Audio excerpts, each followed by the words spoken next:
জল ভরিতে যায় রে কন্যা কইনা নদীর ঘাটে, আরে তখন কেন বাজব শিশু গো। ছোট পর্দা ও চলচ্চিত্রের পরিচিত মুখ তারিকুজ্জামান তপন এখন জীবনযুদ্ধের কঠিন সময় পার করছেন। মরণব্যাধি ক্যান্সারে আক্রান্ত হয়ে বর্তমানে রাজধানীর আফতাবনগরের বাসায় শয্যাশায়ী অবস্থায় চিকিৎসা নিচ্ছেন অভিনেতা।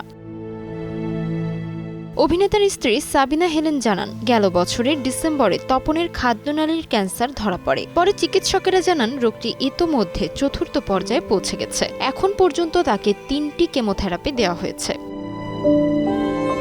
চিকিৎসার ব্যয়ভার বহন করতে গিয়ে আর্থিক সংকটে পড়েছে পরিবার। সরকারি হাসপাতালে ভর্তি করানোর চেষ্টা করেও শয্যা না পাওয়ায় চিকিৎসা চালানো আরও কঠিন হয়ে পড়েছে। একসময় নাটক ও সিনেমায় কমেডি চরিত্রে জনপ্রিয় ছিলেন তপন। অভিনয় করেছেন আলতা বানু, ঠিকানা, জোড়া শালিক সহ বহু জনপ্রিয় কাজে। এদিকে সহকর্মী, ভক্ত ও সরকারের সহযোগিতার অপেক্ষায় অভিনেতার পরিবার। আবারও সুস্থ হয়ে ক্যামেরার সামনে ফিরতে চান অভিনেতা তপন। তাজমিলা খান, সময় সংবাদ।